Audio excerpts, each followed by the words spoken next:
አጭር ቪዲዮ አሁንም ለቃለሁ የምለው ነገር አለኝ። አጭር ነው፣ ብዙም አይደለም።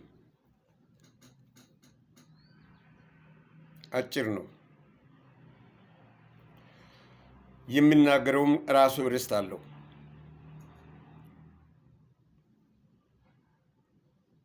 ርዕሱም ወደ ኋላ አልመለስም ነው። ምንም ጭንቅ ቢመጣ፣ መከራ ቢመጣ፣ ስቃይ ቢመጣ ወደ ኋላ አልመለስም። ወደ ኋላ አልመለስም ብዙ ትርጉም አለው። ወደ ኋላ አልመለስም ብዙ ትርጉም አለ። ከፊት የተሰጠኝን እስከማገኝ ድረስ ወደ ኋላ አልመለስም። ስለዚህ ወደ ኋላ የማትመለሰው በምን መልኩ ነው ብላችሁ ልትጠይቁኝ ትችላላችሁ። እኔ የጌታን መንገድ እከተላለሁ። የጌታዬን መንገድ እከተላለሁ። በእውነተኛው በጌታ መንገድ እከተላለሁ። ወደ ኋላ አልመለስም። ለሰው ብዬ የጌታን መንገድ አልከተልም። ለራሴ ብዬ የጌታን መንገድ እከተላለሁ። ሕይወትን ሁሉ ለእርሱ እሰጣለሁ። የተሸከመኝ አምላክ ስላለ ሕይወትን ሁሉ ለእርሱ ይሰጣል። ተሸክሞኛል፣ ተሸክሜያለሁ ያለው አምላክ ሕይወትን በሙሉ ለሱ ይሰጣለሁ። ሕይወትን በሙሉ ለሱ ይሰጣለሁ ሲል እንዴት ነው ሕይወት በሙሉ ለሱ የምትሰጠው የሚለውን ጥያቄ አሁን አልመልስም።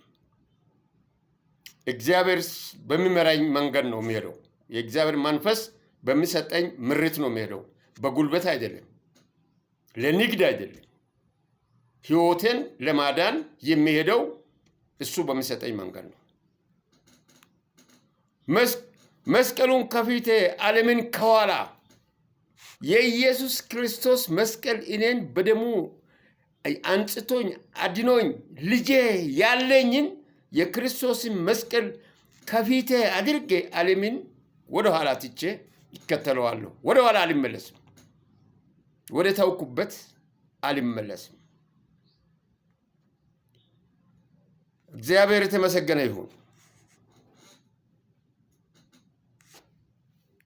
ሌሎች ባይፈቅዱም፣ ሌሎች ባይፈልጉም እኔ እከተለዋለሁ። በሌሎች አይደለም፣ በሚፈልጉትም አይደለም፣ በእኔ ፍላጎት አምላክን እከተለዋለሁ።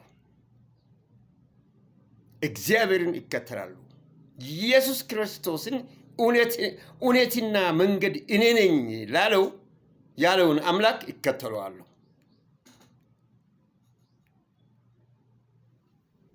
አምላክን የጌታዬን ኢየሱስ ክርስቶስን ስቃይ አስታውሳለሁ። በእውነት አስታውሳለሁ። ተሰቃይቷል። ለእኔ ስል፣ ላንተ ስል፣ ላንቺ ስል ክርስቶስ ተሰቃይቷል። እግዚአብሔር እንደ ሰው ከሰው ልጅ ተወልዶ በምድር ላይ እኔና አንተን ለማዳን ስል ተሰቃይቷል። እንዴት ልርሳው? ይህንን በእውነት አስታውሳለሁ እንጂ መርሳት፣ ስቃዩን የጌታን ስቃይ መርሳት የለብንም። ስለዚህ ወደኋላ አልመለስም። ወደኋላ ባክ አረገ የሚሉ ሰዎች አንዳንድ አሉ። እግዚአብሔር እከሌ ባክ አረገ የሚሉ ቃላት የሚናገሩ አሉ። የእግዚአብሔርን ምስጢር ማቅ ሰው ነው።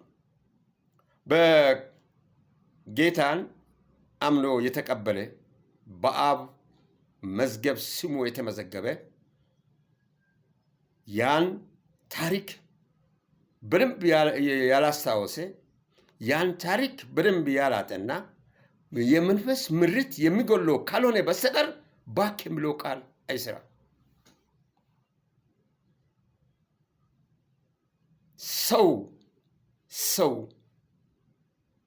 ሰው ንጹህ የለም በዚች ምድር ላይ ከክርስቶስ በስተቀር። ምድር ላይ 33ቱን ዓመት ሲቀመጥ ክርስቶስ ንጹህ ነው። የአብን ስራ ነው። እኔ የላከኝን የአብን ስራ እሰራለሁ ያለው ክርስቶስ ንጹህ ነው። ከዛ በተረፈ የሰው ልጅ ሆኖ ንጹህ የለም። ባየሁት በዕድሜ እንዳየሁት ከሆነ የለም ንጹህ። ይቅርታ ወደ ሌላ ታሪኩ ስገባ አንድ ነገር ከጀመርኩ ካለሁ ከህይወቴ ጋርና ከደረስኩበት ዘመን ዕድሜ ጋር ያለፍኩበትን ሁሉ በግምት ውስጥ አስገብቼ ብናገር አንድም ሰው እኔም አይደለሁም ማንም አይደለም ንጹህ።